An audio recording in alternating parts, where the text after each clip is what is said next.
आराधना मिश्रा आप सभी आचार्य एवं शिक्षार्थियों का हृदय से अभिनंदन एवं स्वागत करती हूँ।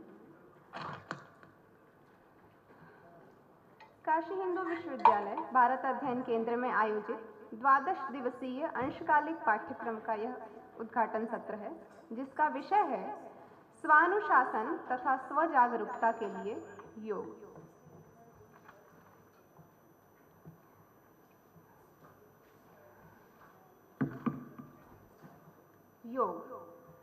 योग शब्द को सामान्यतया हम युजिर योगे के माध्यम से जोड़ने के अर्थ में प्रयोग करते हैं, जबकि महर्षि पतंजलि मुनि के योग शास्त्र के व्यास भाष्य की ओर देखें तो हम योग के लिए युज समाधौ अर्थ हमें दिखलाई देता है, जिसका अर्थ है कि चित्त की वृत्तियों का नियंत्रण करना ही योग है। योगश्च चित्त वृत्ति निरोधः। योग की केवल मात्र उन्हीं वृत्तियों को रोकने की बात हमारा योग शास्त्र करता है जो पाप की ओर उन्मुख हैं, उनका नहीं जो पुण्य की ओर हैं, क्योंकि चित्त नाम उभयतो नदी वहति कल्याणाय वहति पापाय। मैं वैदिक दर्शन विभाग संस्कृत विज्ञान धर्म विज्ञान संकाय के पूर्व संकाय प्रमुख आचार्य प्रोफेसर कृष्णकांत शर्मा गुरुजी व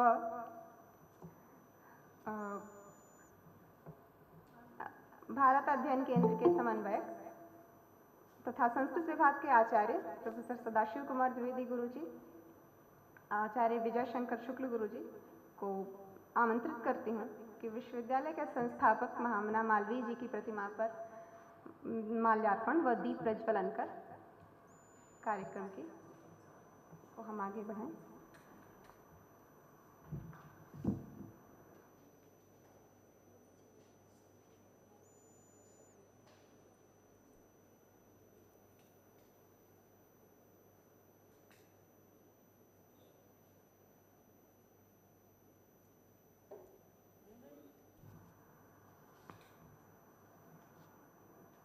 यस्या प्रसादात् चतुराननः सन् बिभर्ति वेदान् वदनेषु मेधा। मेधा गुणं वः परिवर्धयन्ति सा वाग्विधत्तां चतुराननत्वं। सा वाग्विधत्तां चतुराननत्वम्।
मैं पुनः अपने केंद्र के समन्वयक प्रोफेसर सदाशिव कुमार द्विवेदी गुरुजी को आमंत्रित करती हूँ कि वे मंचस्थ विद्वान का सम्मान अंग वस्त्र व माल्यार्पण करते हुए करें।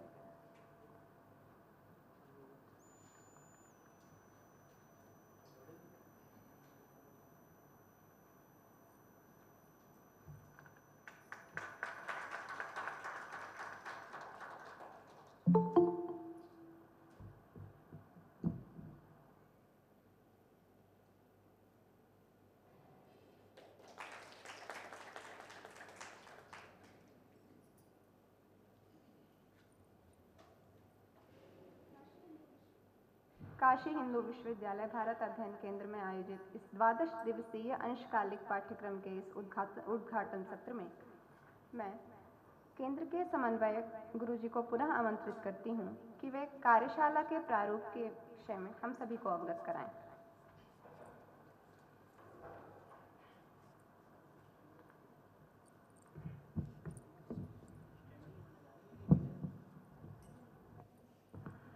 योगेन चित्तस्य पदेन वाचां मलं शरीरस्य तु वैद्यकेन योपाकरोत्तं प्रवरं मुनीनां पतंजलिं प्राञ्जलिरानतोऽस्मि। भारत अध्ययन केंद्र काशी हिंदू विश्वविद्यालय के द्वारा योग for self discipline and self awareness इस शीर्षक से 12 दिवसीय 12 दिवसीय short term online offline course का आयोजन किया जा रहा है। इस पाठ्यक्रम में प्रतिभागिता लेने वाले सभी प्रतिभागियों का मैं हार्दिक अभिनंदन एवं स्वागत करता हूं। आज इस उद्घाटन सत्र में हमारे बीच उपस्थित हैं प्रोफेसर कृष्णकांत शर्मा जी, जो कि काशी हिंदू विश्वविद्यालय के संस्कृत विद्या धर्म विज्ञान संकाय के पूर्व संकाय प्रमुख तथा वैदिक दर्शन विभाग के पूर्व विभागाध्यक्ष हैं तथा सांख्य योग विषयक आपकी गहन अध्ययन और शोध संपूर्ण भारतवर्ष के संपूर्ण विश्व में प्रसिद्ध है।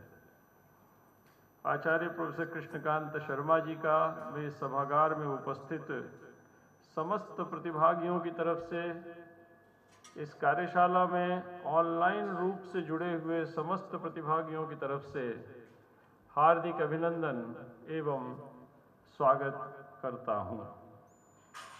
आचार्य प्रोफेसर कृष्णकांत शर्मा जी का जो व्याख्यान होगा उसका शीर्षक है डेफिनेशन ऑफ योग, टेक्स्ट, कॉन्सेप्ट एंड मीनिंग।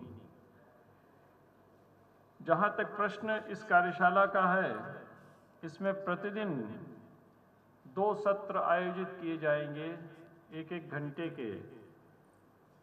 प्रथम सत्र में 2 से 3 बजे तक हमें विशिष्ट व्याख्यान जो आमंत्रित विद्वान हैं वो प्रदान करेंगे और द्वितीय सत्र में 3 से 4 बजे तक जो कि अभ्यास सत्र है, उसमें यहाँ जो ट्रेंड योग प्रशिक्षक हैं वो आपको विभिन्न आसनों के विषय में प्रशिक्षित करेंगे।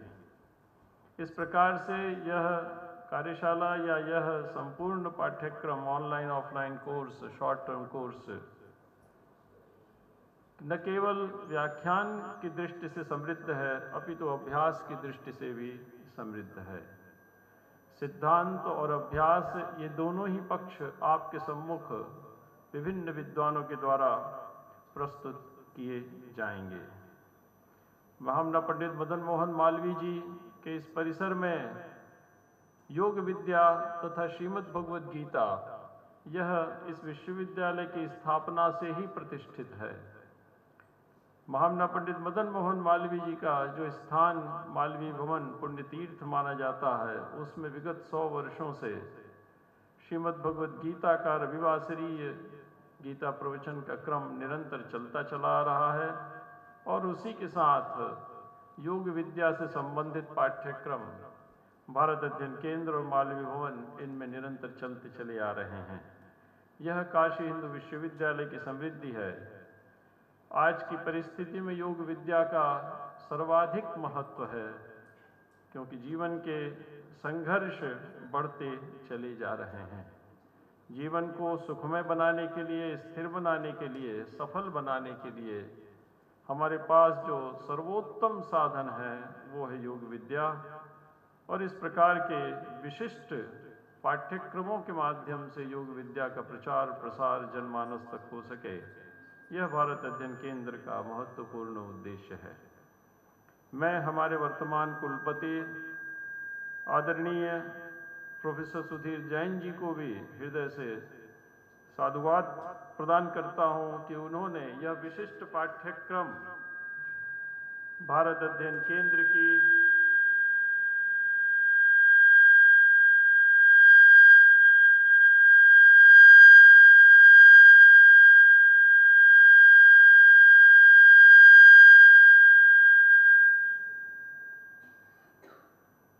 अध्ययन केंद्र की नीति निर्धारण समिति के द्वारा प्रस्तावित इस विशिष्ट पाठ्यक्रम को लागू करने का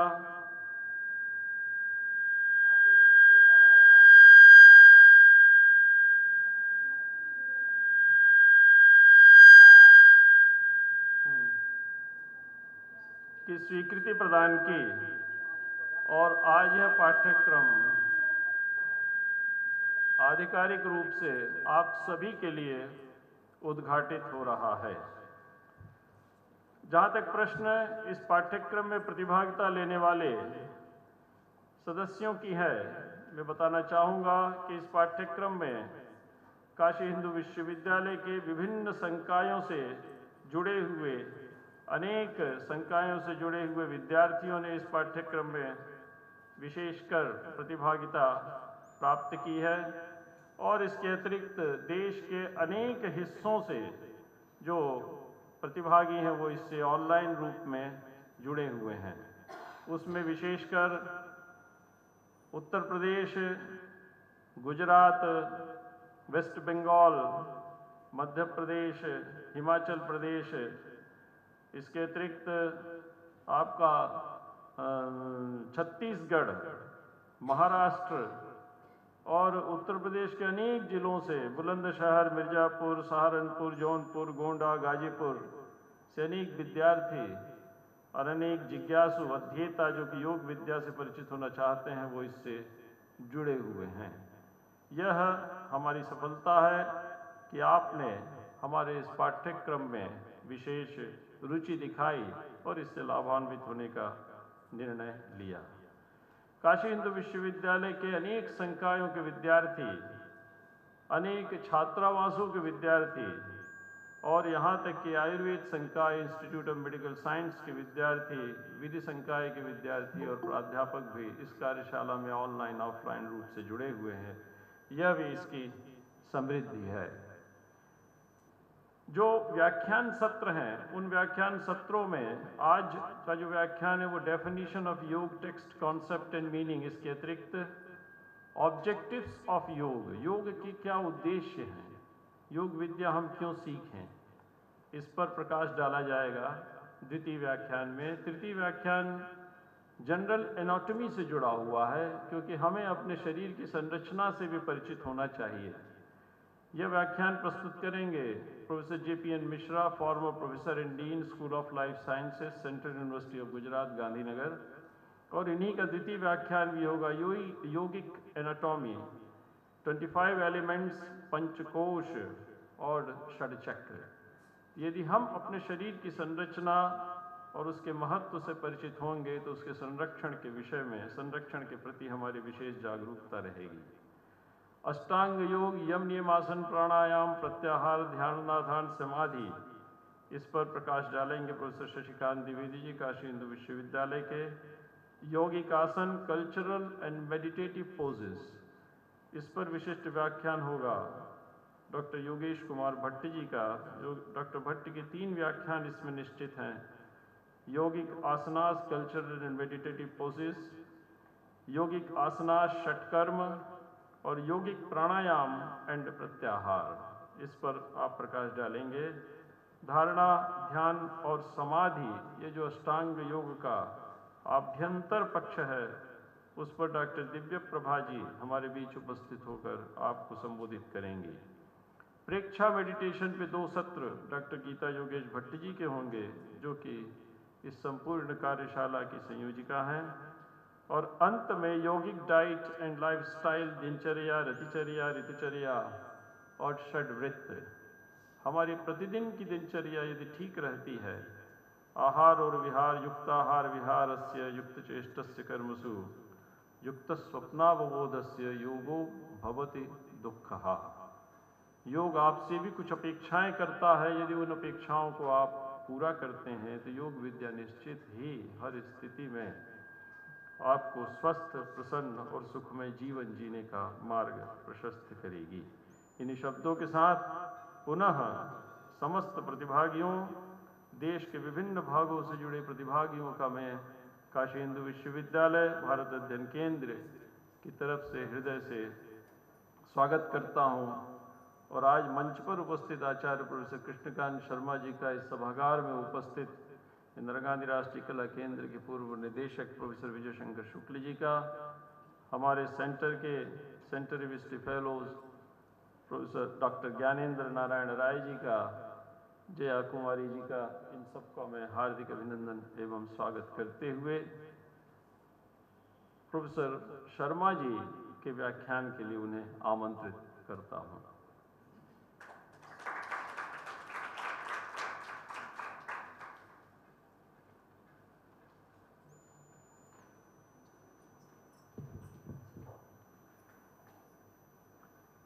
पतंजलि मुनेरुक्ति काप्यपूर्वा जयत्यशौ पुं प्रकृत्योर्वियोगोऽपि योग इत्युदितो यया योऽन्तः प्रविश्य मम वाचमिमां प्रसुप्तां सञ्जीवयत्यखिलशक्तिधरस्वधाम्ना अन्यांश्च हस्तचरणश्रवणत्वगादीन् प्राणान् नमो भगवते पुरुषाय तुभ्यं, नमो भगवते पुरुषाय तुभ्यं। भारत अध्ययन केंद्र के कुशल समन्वयक प्रोफेसर सदाशिव कुमार द्विवेदी जी, भारत अध्ययन केंद्र के विजिटिंग प्रोफेसर आचार्य विजय शंकर शुक्ल जी एवं भारत अध्ययन केंद्र के समस्त अध्यापक अध्यापिका वृंद, मेरे समक्ष उपस्थित प्रतिभागीगण तथा आभासीय पटल पर उपस्थित समस्त इस पाठ्यक्रम के प्रतिभागीगण, सर्वप्रथम मैं भारत अध्ययन केंद्र के समन्वयक प्रोफेसर द्विवेदी जी को एवं केंद्र के समस्त सदस्यों को हृदय से इस पाठ्यक्रम के निर्माण के लिए और इस पाठ्यक्रम के संचालन के लिए धन्यवाद देता हूं, आप सबका अभिनंदन करता हूं और मुझे जो विषय दिया गया है उस विषय पर कुछ प्रकाश डालने का संप्रति प्रयास करता हूं। योग की परिभाषा, डेफिनेशन क्या है? परिभाषा पर चर्चा से पूर्व संस्कृत के विद्यार्थी होने के कारण और योग के समस्त ग्रंथ संस्कृत में निहित होने के कारण मैं योग शब्द की व्युत्पत्ति क्या है उसको सबसे पहले मैं बतलाना चाहूँगा, क्योंकि हमारे यहाँ प्रकृति और प्रत्यय, धातु और प्रत्यय के द्वारा शब्दों का निर्माण होता है, शब्द निष्पन्न होते हैं। उसके प्रकृति प्रत्यय का जो विभाजन है उसको अगर हम ठीक से जान लेते हैं तो उसका अर्थ भी ठीक से जान सकते हैं। योग शब्द की व्युत्पत्ति पर अगर हम ध्यान दें तो योग शब्द संस्कृत के युज धातु से घाय प्रत्यय के योग से निष्पन्न हुआ है। धातु युज है और घाय प्रत्यय है, इससे निष्पन्न है योग शब्द। अब पाणिनीय व्याकरण में युज धातु 3 गणों में पाए जाते हैं। पाणिनीय व्याकरण में धातुओं के गण निश्चित हैं। उन गणों में से 3 गणों में युज धातु प्राप्त होते हैं। एक युज धातु समाधौ, युज समाधौ, समाधि के अर्थ में है, और यह जो धातु है वो दिवादी गण में है, दिवादी गणीय यह धातु है। इसका प्रयोग आत्मनेपद में होता है, युज्यते ऐसा उसका प्रयोग होता है। और दूसरा जो धातु है युज धातु वो है युजिर योगे। युजिर योगे अर्थात योग अर्थ में, 2 वस्तुओं के मिलन के अर्थ में युज धातु है, उस धातु से भी योग शब्द निष्पन्न होता है। यह रुधादि गण में पठित है और उभयपदी है, अर्थात परस्मै पद और आत्मनेपद दोनों में इसके रूप चलते हैं, बनते हैं। तीसरा जो धातु है युज संयमने, उसका अर्थ है संयमन करना। ये है चूरादि गण में पठित धातु और ये परस्मै पद का धातु है, इसका अर्थ है संयमन। इस प्रकार से संस्कृत के जो धातु हैं तीन धातुओं से ये योग शब्द निष्पन्न होता है, हो सकता है। परंतु पातंजल योग दर्शन के संदर्भ में किस धातु से हम योग शब्द को निष्पन्न माने, इस पर चर्चा से पूर्व हम बतलाना चाहेंगे कि न्याय आदि जो दर्शन है, उन दर्शनों में युजिर योगे, इस अर्थात जिस धातु का अर्थ, जिस युज धातु का अर्थ योग है, दो वस्तुओं का मिलन है, उस अर्थ में जो विद्यमान युजिर योगे धातु है, उस धातु से निष्पन्न योग शब्द न्यायादि दर्शनों में माना गया है। जैसा कि योगज सन्निकर्ष की चर्चा के प्रसंग में कारिकावलीकार ने कहा है, योगजो द्विविध प्रोक्तो युक्त युंजान भेदतः युक्तस्य सर्वदा भानम चिंता सह कृतु परः। मैं पूरी कारिका की व्याख्या नहीं करूंगा, अनावश्यक है, कोई उसमें आप कंफ्यूजन में पड़ेंगे। लेकिन यहाँ एक शब्द का प्रयोग हुआ है युक्त, और दूसरा शब्द का प्रयोग हुआ है युंजान। ये जो युंजान शब्द है, ये शब्द युज समाधौ धातु से नहीं बन सकता है। युंजान शब्द युजिर योगे इसी धातु से निष्पन्न हो सकता है, युज समाधौ से निष्पन्न नहीं हो सकता है। अगर युज समाधौ से हम बनाना चाहेंगे, युज्यमान बनेगा, युंजान नहीं बनेगा। तो इसीलिए यहाँ पर न्याय दर्शन में युंजान शब्द का चूंकि प्रयोग हुआ है, इसीलिए सुनिश्चित है कि न्यायादि दर्शन में युजिर योगे धातु से निष्पन्न योग शब्द माना गया है। इसी प्रकार ये तो न्यायादि दर्शन की बात है। योग की परंपरा में भी योगी याज्ञवल्क्य ने योग याज्ञवल्क्य नामक जो ग्रंथ है, उस ग्रंथ में इसी अर्थ में, अर्थात दो वस्तुओं के मिलन के अर्थ में, संयोग के अर्थ में योग शब्द का प्रयोग किया है। कहा है संयोग योग इत्युक्तो जीवात्मा परमात्मा, जीवात्मा और परमात्मा का संयोग योग कहलाता है।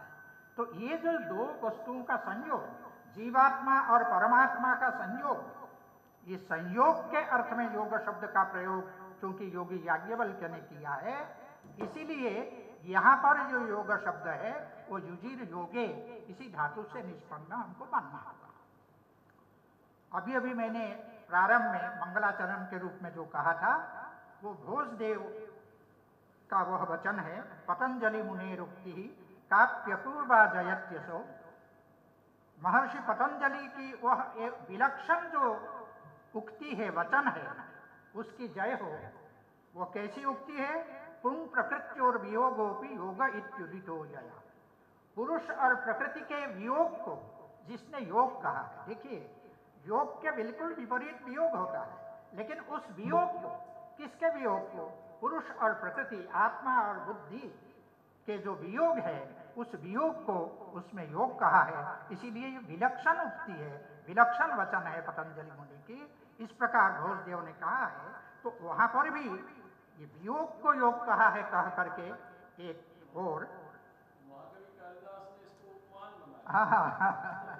जी। तो ये यहाँ पर भी युजिर योगे के अर्थ में उस युजिर योगे धातु से योग शब्द को निष्पन्न मानना होगा।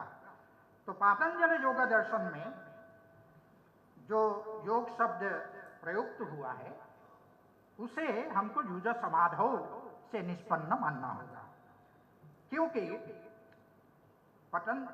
महर्षि पतंजलि का जो प्रथम सूत्र है अथ योगानुशासनम, उस अथ योगानुशासनम में व्यास ने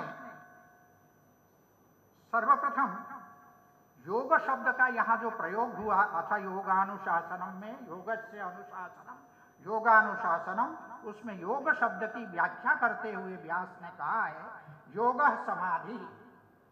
हाँ, इसको नेक्स्ट पेज ले लीजिए।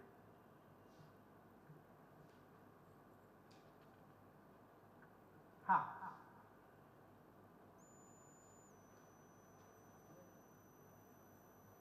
इसके आगे नेक्स्ट पेज। ये क्या हो रहा है? हाँ, योग समाधि प्रथम सूत्र की व्याख्या करते हुए उसमें भी आया हुआ जो योग पद है उस पद की व्याख्या करते हुए व्यासदेव ने, भाष्यकार ने कहा योग समाधि सच सार्वभौम चित्तस्य धर्म, अर्थात योग शब्द का अर्थ समाधि है और यह समाधि चित्त का सार्वभौम धर्म है।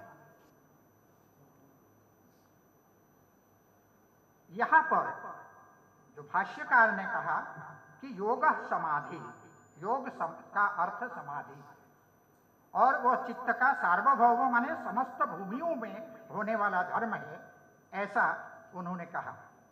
अब योग समाधि ये भाष्यकार को क्यों कहना पड़ा? अगर योग शब्द का एक ही अर्थ होता, योग शब्द का एक ही अगर अर्थ होता फिर योग समाधि कहने की आवश्यकता क्या हो? क्योंकि भाष्यकार ने योग समाधि कहा, इससे सुस्पष्ट है कि योग का अर्थ युजिर योगे, दो वस्तुओं का मिलन भी है, संयमन भी है और योग का अर्थ समाधि भी है, तीनों है। तीनों धातुओं से निष्पन्न योग शब्द है, ये इसी से ज्ञात होता है क्योंकि भाष्यकार ने कहा योग समाधि, अर्थात पातंजल योग दर्शन में जहां तक योग शब्द का प्रयोग हुआ है वो समाधि के अर्थ में हुआ है। अब प्रश्न उठता है समाधि क्या है? समाधि शब्द के अर्थ को भी समझ लेना आवश्यक है। सम्यक आधीयते, समाधि शब्द की अगर हम निष्पत्ति देखें, निर्वचन देखें तो वो ये इस प्रकार है, सम्यक आधीयते। आधीयते शब्द की ही व्याख्या है एकाग्रीक्रियते चित्तम अस्मिन् इति समाधि, अर्थात जहां हमारा चित्त किसी एक ध्येय में भलीभांति एकाग्र हो जाए, चित्त का वह एकाग्र होना ही समाधि है। भाष्यकार ने समाधि को चित्त का सार्वभौम धर्म कहा है। अब पहले हम चित्त को समझ लें और उसके बाद सार्वभौम क्या है उसको समझें। चित्त किसको कहते हैं? चित्त जो है उसके लिए कहा गया है चित्तम अंतःकरण सामान्यम, चित्त अंतःकरण सामान्य है, अर्थात बुद्धि, अहंकार और मन ये तीन अंतःकरण कहलाते हैं।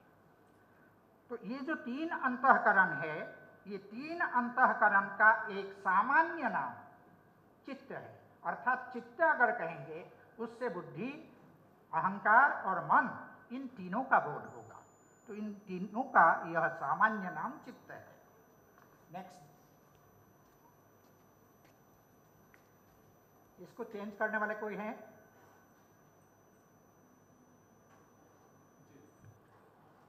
हाँ, अब हम जो सार्वभौम, जो व्यास ने, भाष्यकार व्यास ने जो कहा कि योग समाधि ही सच सार्वभौम चित्तस्य धर्म, योग का अर्थ समाधि है और समाधि क्या है?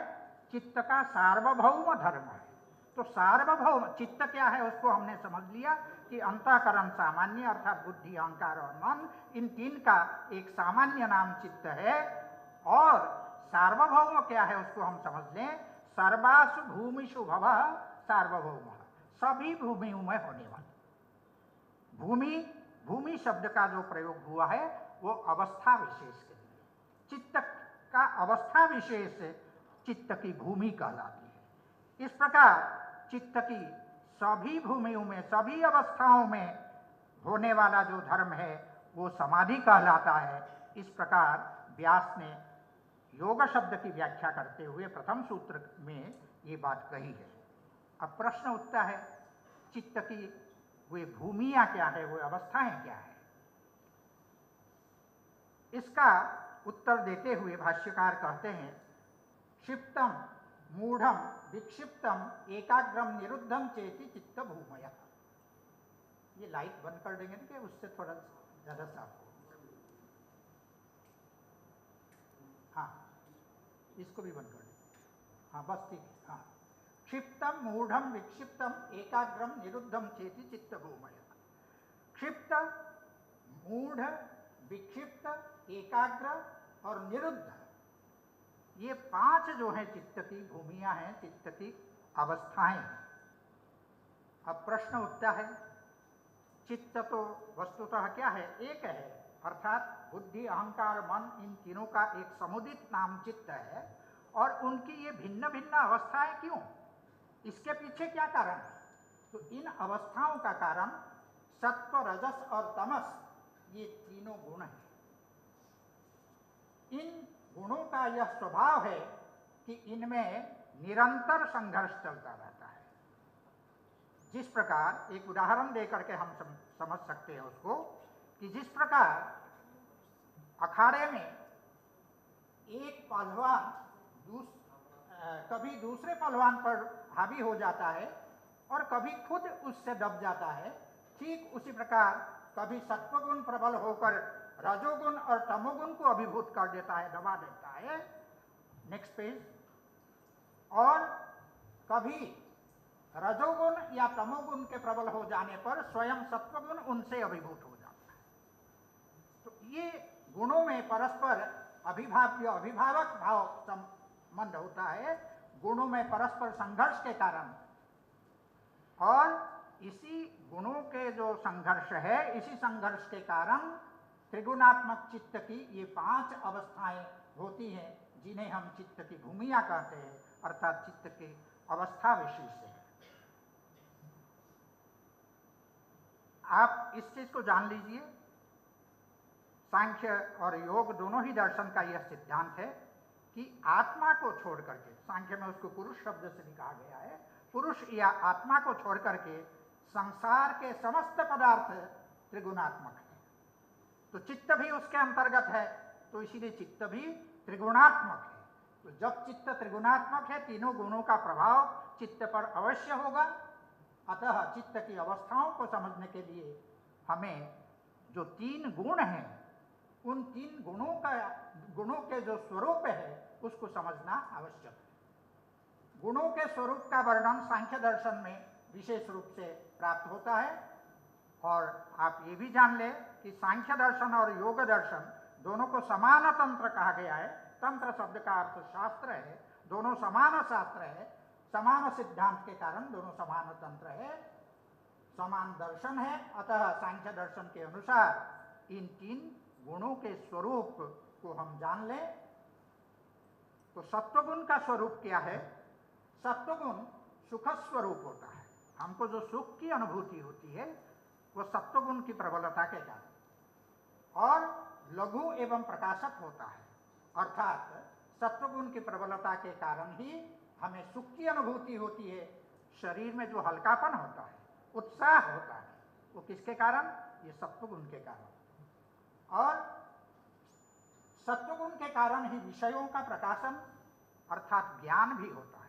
हम कुछ बोल रहे हैं, आपको बोध अगर हो रहा है, इसका तात्पर्य है आपके भीतर जो सत्व गुण है, उसका उद्रेक है, उसकी प्रबलता है, उसके कारण आप समझ पा रहे हैं। सत्वगुण की अगर प्रबलता ना हो तो आप किसी विषय को समझ नहीं सकते। तो ये सत्वगुण का स्वरूप है। Next page. हाँ, रजोगुण। रजोगुण दुख स्वरूप होता है और वह उत्तेजक होता है, उत्प्रेरक होता है, चंचल होता है, प्रवृत्ति कारक होता है। अर्थात रजोगुण की प्रबलता के कारण ही हमें दुख की अनुभूति होती है, हम में उत्तेजना होती है, तथा मन चंचल होता है, कार्य में हमारी प्रवृत्ति होती है। इन सब के पीछे कारण रजोगुण की प्रबलता है, क्योंकि गुणों में निरंतर संघर्ष चलता रहता है। जिस समय रजोगुण प्रबल हो जाता है, तब हमको दुख की अनुभूति होती है, और उत्तेजना हम में होती है, प्रवृत्ति होती है। तमोगुण का स्वरूप क्या है? तमोगुण विषादात्मक है, उसी को दूसरे शब्द में हम मोहात्मक है भी कहते हैं। और ये तमोगुण भारी है, गुरु है, उसके कारण ही शरीर में भारीपन का अनुभव हमको होता है। साथ ही साथ तमोगुण आवरक होता है, आच्छादक होता है, ज्ञान को आच्छादित कर देने वाला होता है, ढक देने वाला होता है। तमोगुण की प्रबलता के कारण ही हमें विषाद या मोह होता है, शरीर और मन में भारीपन की अनुभूति होती है। साथ ही यह तमोगुण ज्ञान का आवरक अर्थात ढकने वाला होता है, और तथा नियामक अर्थात प्रवृत्ति को रोकने वाला होता है, नियमन करने वाला होता है। तो ये तीनों गुणों के स्वरूप के संदर्भ में हम लोगों ने देखा। कि ये इनका स्वरूप है। और इन तीन गुणों में परस्पर उपमर्ज्य उपमर्दक भाव अर्थात एक दूसरे को सदैव पराभूत करने की जो एक प्रवृत्ति इन गुणों में है, इस कारण से ये अवस्थाएं होती है। फलतः इनमें सतत संघर्ष होता रहता है। संघर्ष में एक गुण सबल होकर के शेष दो गुणों को पराभूत कर देता है। गुणों का परस्पर संघर्ष ही चित्त की इन अवस्थाओं के प्रति कारण है। अब एक एक जो भूमि है, जो 5 भूमि बतलाई गई है, क्षिप्त, मूढ़, विक्षिप्त, एकाग्र और निरुद्ध, उन एक एक भूमियों को हम समझ लें। क्षिप्त भूमि, क्षिप्त भूमि का जो स्वरूप है, देखिए पातंजल योग सूत्र या व्यास भाष्य में सीधे इनका स्वरूप नहीं मिलेगा। इनका स्वरूप उनकी टीकाओं में प्राप्त है। इसीलिए आचार्य विज्ञान भिक्षु जिन्होंने योग वार्तिक नामक टीका लिखी है, उन्होंने क्षिप्त भूमि की व्याख्या करते हुए कहा है, क्षिप्तम रजसा विषयेष्वेव वृत्तिमत्। Next page. क्षिप्त भूमि कौन सी है? वो कह रहे हैं क्षिप्तम रजसा विषयेष्वेव वृत्तिमत्, अर्थात रजोगुण की प्रबलता के कारण जब हमारा चित्त निरंतर विषयों में ही प्रवृत्त होता रहता है, निरंतर विषयों में ही विचरण करता रहता है, उन विषयों के आकार में आकारित होता रहता है, तब वह चित्त क्षिप्त कहलाता है। और चित्त की वह भूमि या अवस्था क्षिप्ता भूमि या क्षिप्त भूमि कहलाती है। ये रजोगुण की प्रबलता के कारण। उसके बाद जो मूढ़ भूमि है, मूढ़ अवस्था है, वो क्यों है? तो कहते मूढ़म तमसा निद्रादि वृत्तिमत्। मूढ़ भूमि वह है, मूढ़ अवस्था वह है जो तमोगुण की प्रबलता के कारण चित्त कैसा होता है? निद्रादि वृत्तिमत्। निद्रा आने लगती है, आलस्य होने लगता है, शरीर में भारीपन की अनुभूति होती है। तो ये तमोगुण की प्रबलता के कारण यह अवस्था चित्त की होती है। इस अवस्था को हम मूढ़ भूमि कहते हैं। आप सभी को अनुभव होगा, ये सब गुणों का निरंतर हमारे जीवन में अनुभव होता रहता है। मैं कभी कभी एक छोटा सा उदाहरण देकर के गुणों को समझाता हूँ। जैसे खूब अच्छी नींद, गहरी नींद के बाद आप कभी सुबह उठते हैं तो क्या होता है? मन एकदम प्रसन्न होता है। तो समझना चाहिए कि गहरी नींद से उठने के बाद मन आपका अत्यंत प्रसन्न है। इसका तात्पर्य है उस समय सत्वगुण का उद्रेक है, सत्वगुण आपके चित्त में प्रबल हो उठा है। सत्व की प्रबलता के कारण आपका मन अत्यंत प्रसन्न होता है। आप बहुत अच्छी अच्छी बातें सोचने लगते हैं, कुछ अच्छा काम करने के लिए सोचने लगते हैं, लेकिन कुछ क्षण बाद जब आपके मित्र आकर के कहते हैं कि भाई अमुक सिनेमा हॉल में अमुक चलचित्र लगा हुआ है, चलो वो जो है चलचित्र आज देख लिया जाए, शुक्रवार है, कल से जो है वो बदल जाएगा, तो आपका मन चंचल हो उठता है। देखिए शुरू में तो बहुत अच्छी बातें आप सोचने लगते हैं, आज ये करेंगे, वो करेंगे, भारत अध्ययन केंद्र जाएंगे तो ये पढ़ेंगे, वो पढ़ेंगे, ये सब सोचते हैं। लेकिन क्षण भर में मित्र की बात सुन करके आपका मन चंचल होने लगता है और पढ़ाई लिखाई छोड़ करके चलचित्र गृह में जाने का मन होने लगता है। तो इसका मतलब क्या हुआ? अब रजोगुण प्रबल हो गया। और वही उसी समय अगर भयंकर बारिश होने लगे तो क्या होगा? अरे इस भयंकर बारिश में कौन वहां जाए, उससे अच्छा है रजाई तान करके सो जाओ। तो ये जो स्थिति होती है, ये नियमन करने लगा कौन? तमोगुण उस समय प्रबल हो गया और आपको नियंत्रित कर दिया, तो आप सब छोड़ करके आप सोने लगे। तो ये स्थिति होती है। इन तीनों गुणों का अनुभव हम लोग जीवन में करते रहते हैं। तो ये जो मूढ़ भूमि है, ये मूढ़ भूमि तमोगुण के कारण है। और इसी तमोगुण के कारण कई बार कक्षा में पढ़ते समय विद्यार्थी समाधिस्थ हो जाते हैं। तो वो समाधिस्थ जो होते हैं उसके पीछे कारण क्या है?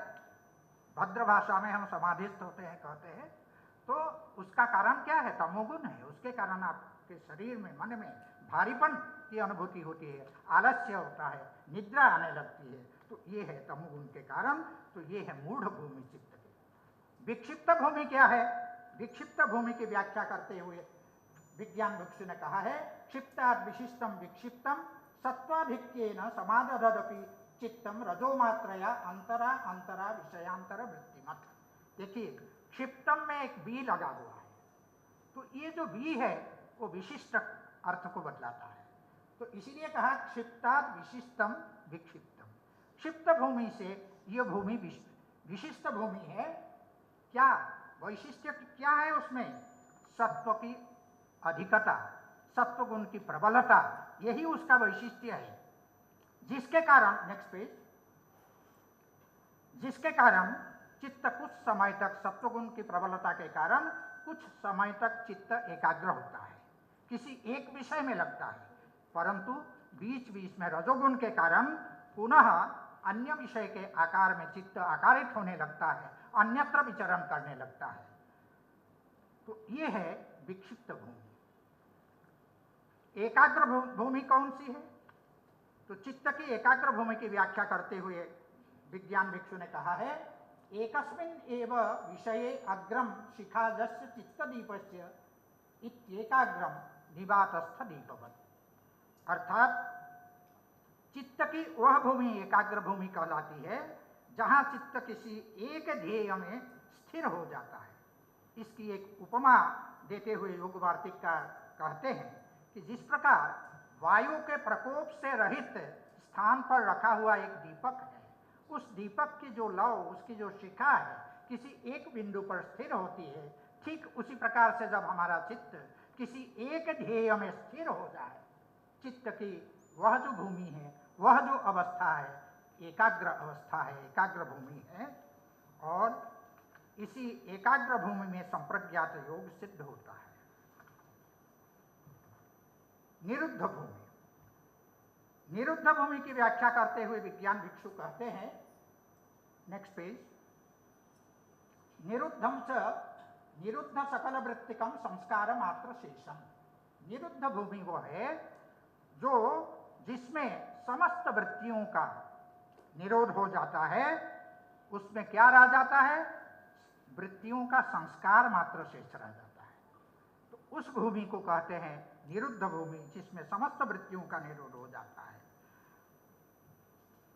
तो यह जो निरुद्ध भूमि है अत्यंत उच्च भूमि है। बहुत वर्षों तक साधना के बाद कहीं योगियों को यह जो भूमि वो प्राप्त होती है, और इसी भूमि में, इसी अवस्था में असंप्रज्ञात योग सिद्ध होता है। तो ये जो 5 भूमियों का वर्णन किया, इनमें से 3 भूमि योग के लिए उपयुक्त नहीं है। प्रथम जो 3 भूमि है, कौन? क्षिप्त, मूढ़ और विक्षिप्त। इन तीनों को कहा कि इसमें यद्यपि कुछ क्षण के लिए, कुछ समय के लिए आपका चित्त किसी एक विषय में एकाग्र होता है, लेकिन वह योग नहीं है। समाधि है लेकिन योग नहीं है। तो सूत्र, अब हम सूत्रकार महर्षि पतंजलि का जो योग लक्षण है उसको देखते हैं, तो ये बात और अधिक स्पष्ट हो जाएगी। महर्षि पतंजलि ने योगश्चित्त वृत्ति निरोध सूत्र के द्वारा योग का लक्षण प्रस्तुत किया है। Next page. अब इस सूत्र में आप देखें, अर्थ करने की दृष्टि से आप सूत्र को उलट दीजिए, चित्तवृत्ति निरोध योग, तब अर्थ आसान हो जाएगा। अब चित्त का अर्थ हम लोग जान चुके हैं, बुद्धि, अहंकार और मन तीनों को चित्त कहते हैं, उसका एक नाम है। और चित्तवृत्ति, इस चित्तवृत्ति निरोध, ये जो अंश है सूत्र का, वो लक्षण है, और योग यह लक्ष्य है। तो चित्तवृत्ति निरोध पद की अगर हम व्याख्या करें, चित्तस्य वृत्तयः चित्तवृत्तयः, चित्त की जो वृत्तियां हैं उसको हम कहते हैं चित्तवृत्ति।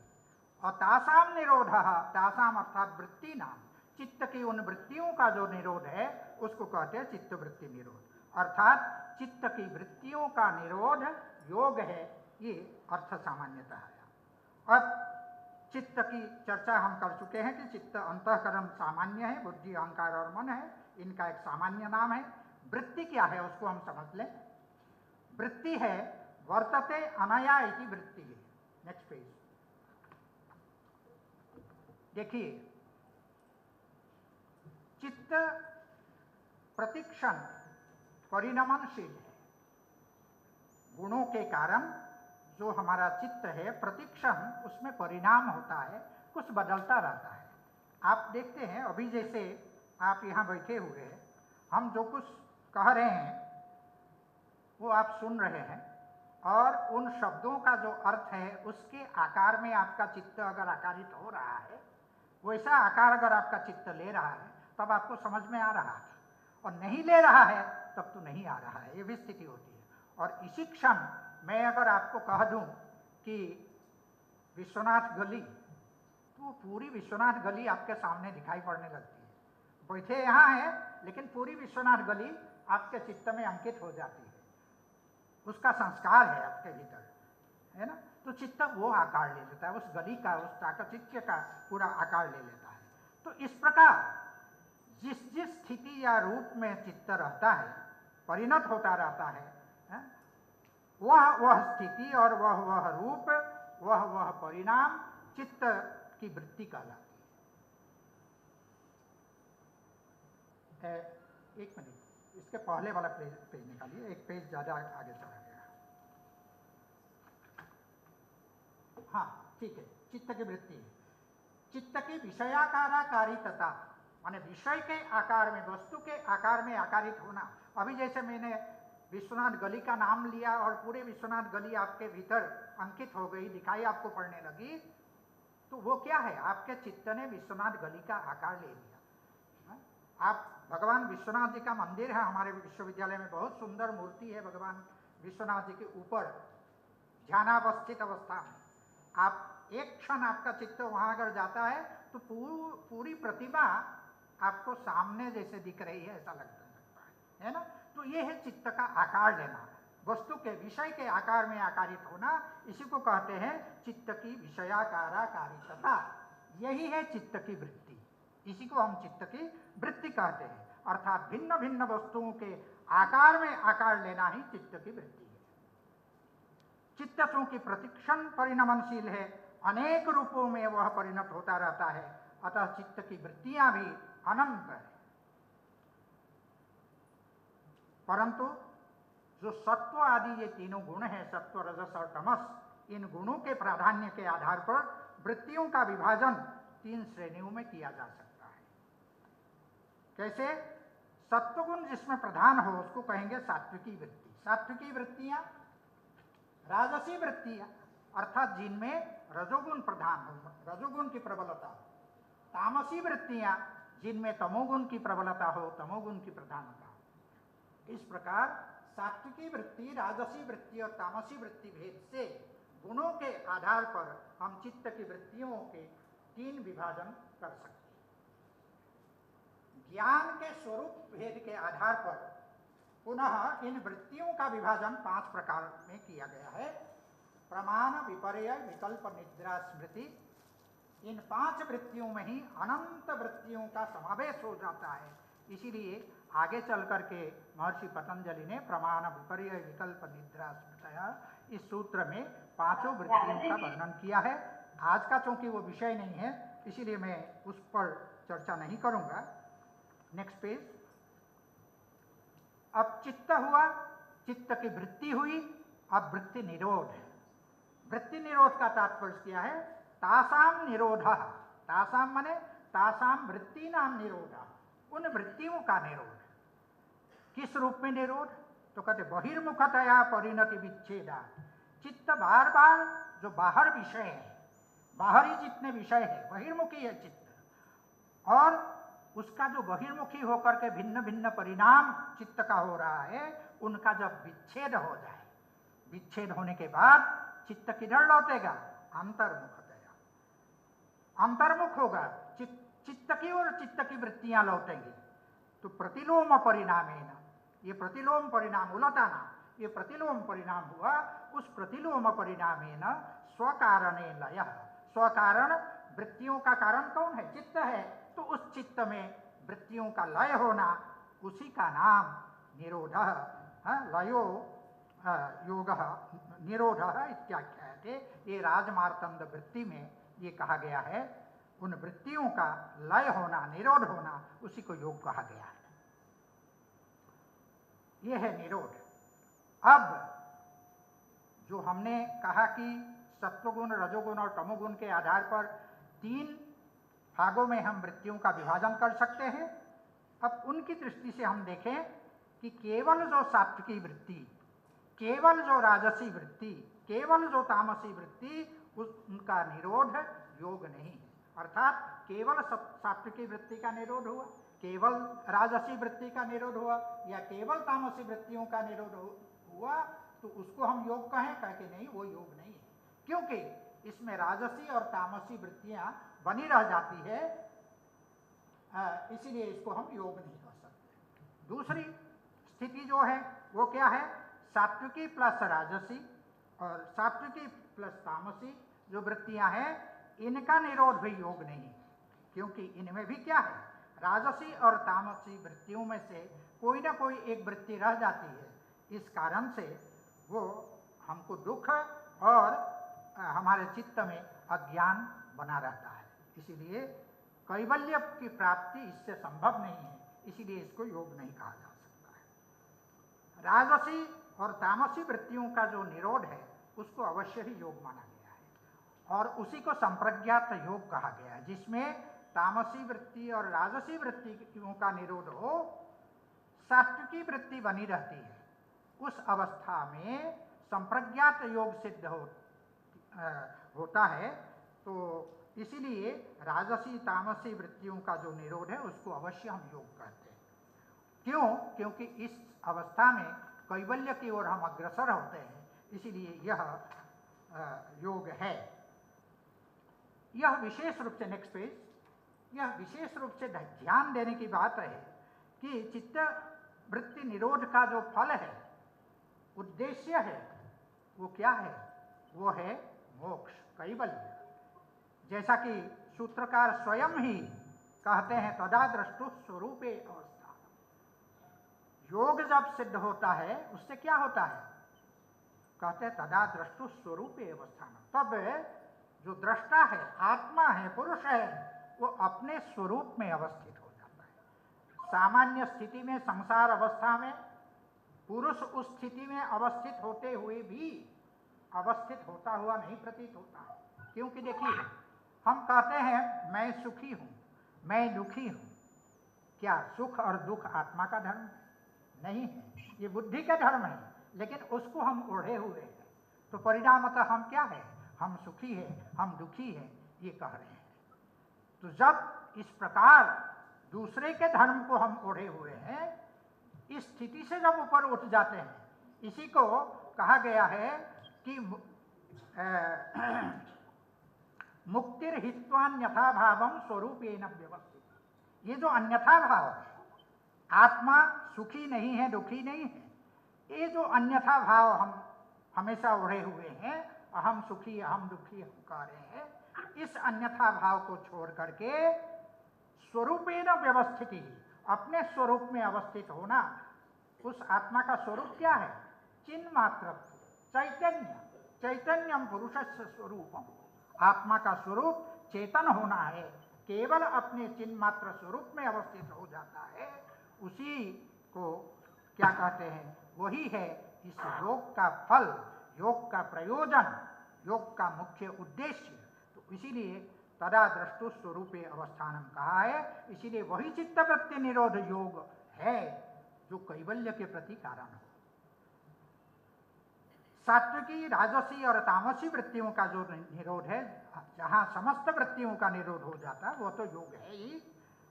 उसी अवस्था में असंप्रज्ञात योग सिद्ध होता है, इसे हम असंप्रज्ञात योग कहते हैं। अब एक प्रश्न उठता है, हमारी भारतीय शास्त्रीय परंपरा में जब हम किसी का लक्षण करते हैं, लक्षण को कैसा होना चाहिए? लक्षण को अव्याप्ति, अतिव्याप्ति और असंभव, ये 3 नाम हैं, दोष के नाम हैं। अव्याप्ति, अतिव्याप्ति और असंभव नामक 3 प्रकार के जो दोष है, उनमें से किसी भी प्रकार के दोष से ग्रस्त नहीं होना चाहिए। लक्षण को, तब लक्षण लक्षण है, अन्यथा वो लक्षण सही नहीं है। ये स्थिति होती है। परंतु यहाँ जो योग का लक्षण है, इस लक्षण की संप्रज्ञात योग में अव्याप्ति दोष दिखाई पड़ रहा है। क्यों? संप्रज्ञात योग में अभी अभी हमने बताया था कि सात्विकी वृत्ति बनी रहती है, तो सात्विकी वृत्ति के बने रहने के कारण चित्त वृत्ति का निरोध तो हुआ नहीं। जब हुआ नहीं तो योग का लक्षण कहाँ उसमें जाएगा? अगर लक्ष्य में ही लक्षण न घटित हो, लक्ष्य में ही अगर लक्षण न लगे, उस दोष को हम क्या कहते हैं? अव्याप्ति दोष। तो संप्रज्ञात योग की जो कि हमारा लक्ष्य है, उस लक्ष्य में जब लक्षण नहीं घटित हो रहा है, तो ये योगस्थित वृत्ति निरोध, ये जो आपने लक्षण किया, इस लक्षण की अव्याप्ति हुई संप्रज्ञात योग। इसका निराकरण करते हुए भाष्यकार ने कहा है सर्व शब्दाग्रहणात् संप्रज्ञातोपि योग इत्याख्यायते। अर्थात जो सूत्रकार है उन्होंने चित्तवृत्ति निरोध इतना लक्षण किया है किसका? योग का। सर्व चित्तवृत्ति निरोध ऐसा नहीं कहा है। चित्तवृत्ति निरोध योग इतना लक्षण किया है, सर्व चित्तवृत्ति निरोध नहीं किया है। इसलिए कहते हैं चूंकि सर्वचित्त वृत्ति निरोध ऐसा नहीं कहा है, इसीलिए संप्रज्ञात भी योग है। क्योंकि आप देखिए, भले उसमें सात्विकी वृत्ति बनी रहती है, लेकिन राजसी और तामसी वृत्तियों का निरोध हुआ कि नहीं हुआ? क्योंकि राजसी और तामसी वृत्तियों का निरोध हुआ, इसीलिए वृत्ति निरोध होने के कारण लक्षण उसमें घटित हुआ, किसमें? संप्रज्ञात योग में। इसीलिए उसमें अव्याप्ति नहीं होगी। ठीक है? तो ये भाष्यकार ने इस प्रकार कह करके अव्याप्ति दोष का निराकरण किया। Next page. अब पुनः यह शंका उपस्थित होती है, हमने अभी जिन भूमियों की चर्चा की, क्षिप्त, मूढ़, विक्षिप्त, एकाग्र और निरुद्ध भूमियों की चर्चा की, उनमें से हमने ये भी बतला दिया था आपको कि क्षिप्त, मूढ़ और विक्षिप्त भूमियां योग के लिए अनुपयुक्त है, उपयुक्त नहीं है। इनमें होने वाला यत्किंचित वृत्ति निरोध योग नहीं है, ऐसा माना गया है। परंतु ये जो योग का आपने लक्षण किया, चित्त वृत्ति निरोध योग, तो इन क्षिप्त, मूढ़ और विक्षिप्त जो अलक्ष्यभूत भूमियां हैं, जो योग का लक्ष्य नहीं है, इन भूमियों में भी यत्किंचित वृत्ति निरोध होने के कारण वृत्ति निरोध रूप जो लक्षण है, वो लक्षण चूंकि घटित हो रहा है, इस कारण से क्या होगा? योग लक्षण की अतिव्याप्ति होगी।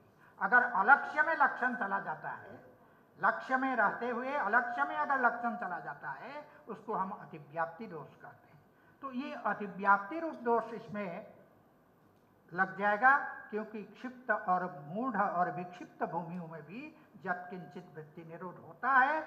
ये बात आप सार्वभौम चित्त धर्म कहते हुए कहा है, तो उसमें लक्षण चला जाएगा।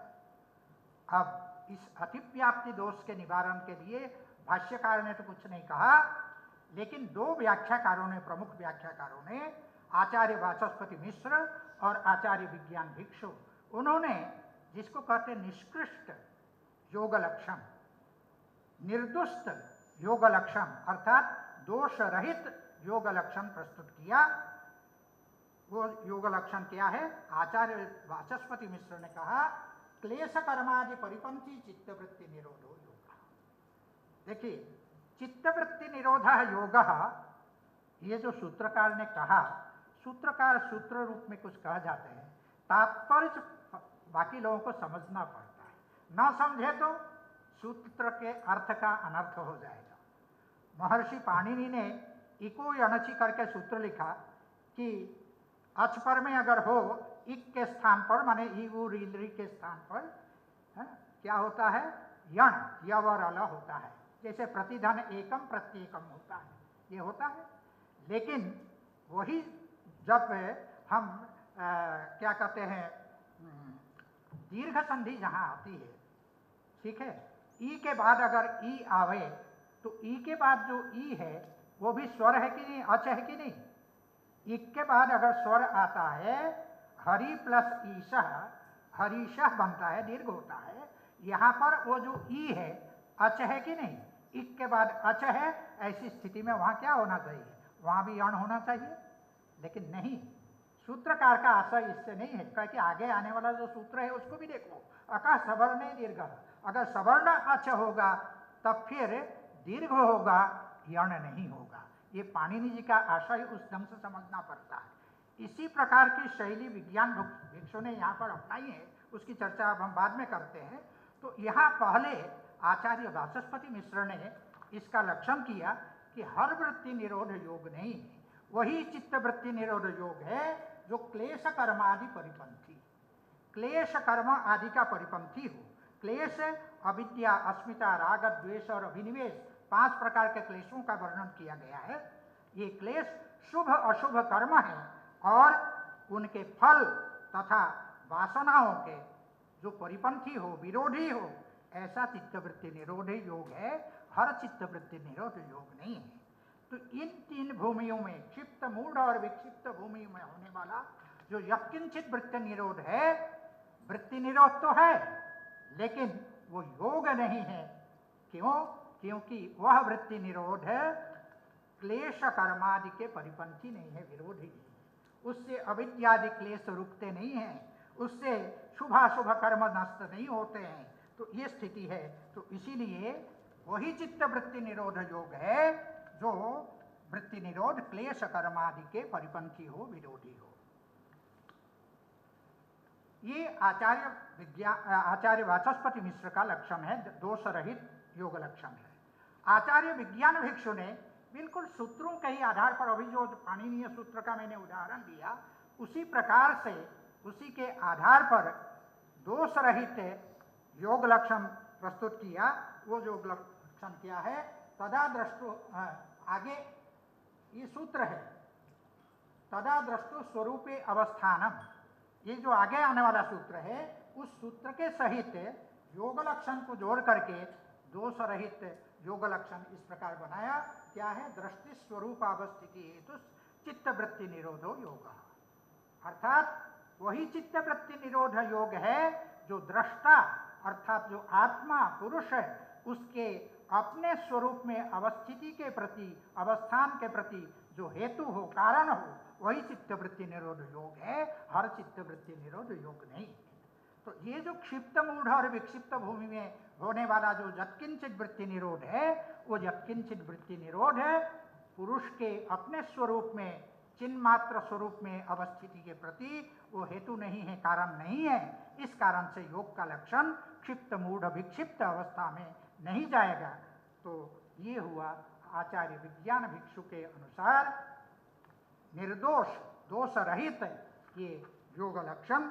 मुझे ये लक्षण अधिक प्रिय है, इसीलिए कि सूत्र के आधार पर ही आचार्य विज्ञान भिक्षु ने यहाँ पर ये लक्षण बनाया है। नेक्स्ट, इस प्रकार ये जो 2 आचार्य है, इन आचार्य द्वारा बतलाया गया योग लक्षण ही हमें लगता है कि सूत्रकार महर्षि पतंजलि जो को भी यही अभिप्रेत रहा होगा, यही अभिष्ट रहा होगा। अब हम पातंजल योग दर्शन के बाद श्रीमद् भगवद गीता में, गीता जी चूंकि थोड़ा विलंब से शुरू हुआ है इसलिए थोड़ा सा 10 मिनट और हम समझ लेंगे, ठीक है ना? मैं थोड़ा सा जल ले लूं।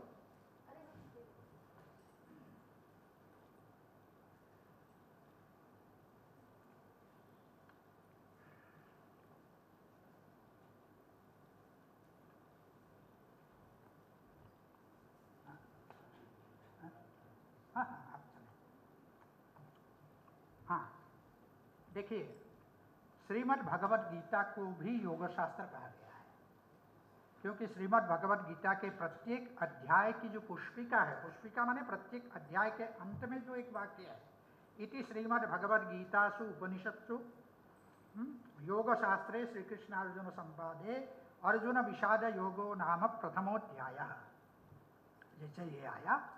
तो इसमें आप देखिए क्या है, योग शास्त्रे, इस पुष्पिका में आता है इति श्रीमद् भगवद गीतासु उपनिषत्सु ब्रह्म विद्यायाम योग शास्त्रे, योग शास्त्र शब्द आता है भगवत गीता के लिए।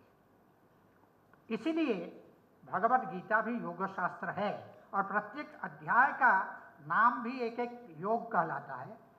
वो साधन के अर्थ में है, योग के साधन के अर्थ में वहां पर योग शब्द का प्रयोग हुआ है। तथापि योग शास्त्र होने के कारण श्रीमद् भगवत गीता में भी योग के लक्षण उपलब्ध होते हैं, जो उस पर हम चर्चा करेंगे। मुख्य रूप से 2 उसमें लक्षण है, ऐसे 3 भी लोग कहते हैं, लेकिन 2 मुख्य रूप से है, योग कर्मसु कौशलम और तम विद्या दुख संयोग वियोगम योग संगीतम। अब योग कर्मसु कौशलम, कर्मों में जो कुशलता है वही योग है, इस प्रकार भगवत गीता में कहा गया है। यहाँ कर्मों में कुशलता का तात्पर्य कर्म की उस विधा से है जिसके कारण हमारे द्वारा किया गया जो भी कर्म है वो हमारे लिए बंधन का कारण नहीं होता। उस कर्म को हम कहेंगे क्या, वह कर्म हमारे लिए बंधन का कारण नहीं है, इसीलिए यही है कर्म में कुशलता। यह जिज्ञासा अब स्वाभाविक है। Next page. स्वाभाविक है कि कर्म की वह विधा क्या है जिसके कारण कर्म हमारे बंधन के कारण नहीं बनते हैं। इसका समाधान करते हुए भगवान शंकराचार्य कहते हैं कि स्वधर्माच्य कर्मों को करते हुए ईश्वरार्पित बुद्धि के कारण सिद्धि अर्थात फल की प्राप्ति एवं असिद्धि अर्थात फल की अप्राप्ति के प्रति समत्व बुद्धि ही कर्मों में कुशलता है। और कुशलता वही है जिसके द्वारा बंधन स्वभाव वाले कर्म भी समत्व बुद्धि के कारण अपने स्वभाव से निवृत्त हो जाते हैं, अर्थात कर्ता को बंधन में नहीं डालते हैं। उसी बात को सिद्ध सिद्ध्यो समूभूत्वा समत्वम योग उच्यते। कई लोग समत्वम योग उच्यते इसको भी कहते हैं कि ये भी योग का लक्षण है। ये वस्तुतः योग कर्मसु कौशलम, कर्म में कुशलता क्या है उसको समझाने के लिए समत्वम योग उच्यते। जो सिद्धि और असिद्धि में जो फल प्राप्ति और फल की अप्राप्ति में जो समबुद्धि है, जय पराजय में जो समबुद्धि है, सुख दुख में जो समबुद्धि है, द्वंद्वों में जो समबुद्धि है, उस समत्व को, उस समबुद्धि को क्या कहा गया है, उसमें योग अर्थात वही कर्मों में कुशलता है। उसी कर्मों में कुशलता को योग कर्मसु कौशलम के द्वारा कहा गया है, वही कुशलता योग है। ये एक लक्षण योग का हुआ। श्रीमद् भगवद गीता के ये जो वचन है सिद्ध सिद्ध्यो समूभूत्वा समत्वम योग उच्यते, इस वचन के अनुसार सिद्धि और असिद्धि के प्रति समबुद्धि युक्त पुरुष पुण्य और पाप इन दोनों को इसी लोक में त्याग देता है। उसके कर्म से न पुण्य उसको प्राप्त होता है न जो है पाप उसको लगता है। जन्म जन्मांतर में और इस जन्म में किए गए पुण्य कर्म और जो पाप कर्म संस्कार रूप में हमारे अंतःकरण में संचित रहते हैं, उन समस्त कर्मों को समबुद्धि युक्त निष्काम कर्मयोगी इसी लोक में त्याग देता है। अतः इस वर्तमान जन्म में भी वह समस्त कर्मों से मुक्त हो जाता है। उनके कर्म पुनर्जन्म रूपी फल नहीं दे सकते, अर्थात वे कर्म बंधन के कारण नहीं होते। इस प्रकार से कर्म की ये जो कुशलता है, इसके कारण कर्म बंधन का कारण नहीं बनता है। इसी को कर्म की कुशलता और इसी को श्रीमद् भगवद गीता में योग कहा गया है। दूसरा जो लक्षण है तम विद्या दुख संयोग वियोगम योग संगीतम, इस योग लक्षण के अनुसार नेक्स्ट पेज। इस योग लक्षण के अनुसार सर्वथा दुख संयोग से रहित चित्त की वह अवस्था विशेष योग कहलाती है जिसमें चित्त योगानुष्ठान से समस्त बाह्य विषयों से उपरत हो जाता है। योग के अनुष्ठान से बाह्य विषयों से चित्त जब अलग हो जाए, उपरत हो जाए और परमात्मा के ध्यान से शुद्ध बुद्धि द्वारा परमात्मा का साक्षात्कार कर लेता है चित्त और स्वयं में वो संतुष्ट रहता है, योगी की वह अवस्था दुख रूप संसार के संयोग से रहित, संसार दुखमय है, उस दुख के जो संयोग माने संसार के साथ जो हमारा संयोग उससे वियोग होने के कारण, वियुक्त होने के कारण उसको योग कहा गया है। अतः यह अवस्था विशेष योग है। यहाँ पर दुख संयोग वियोग को योग कहा गया है क्योंकि दृष्टा और दृश्य का संयोग अर्थात दृश्य प्रपंच से आत्मा का जो संयोग है वो कैसा है? अज्ञान जनित है, अविद्या के कारण वह संयोग है, ये अनादि संबंध है, वही बार बार जन्म मरण रूप दुख की प्राप्ति का मूल कारण है। उस संयोग का अभाव हो जाने पर दुखों का भी अभाव स्वतः हो जाता है, क्योंकि कारण के नष्ट होने पर कार्य अपने आप नष्ट हो जाता है। इस प्रकार से श्रीमद् भगवद गीता में भी योग के ये लक्षण हमको प्राप्त होते हैं। तो इस प्रकार हमने प्रयास किया कि हमारे पातंजल योग सूत्र, व्यास भाष्य और विशेषतः टीकाकारों ने योग का जो लक्षण प्रस्तुत किया है, योग की जो परिभाषा दी है वो किस प्रकार की है, किस प्रकार वो दोषरहित परिभाषा है, इसकी हमने आज चर्चा की है। गीता जी मेरे ख्याल से अब हम समाप्त कर सकते हैं। ठीक है, आप सबको बहुत बहुत धन्यवाद, आपने शांति से मुझे सुना।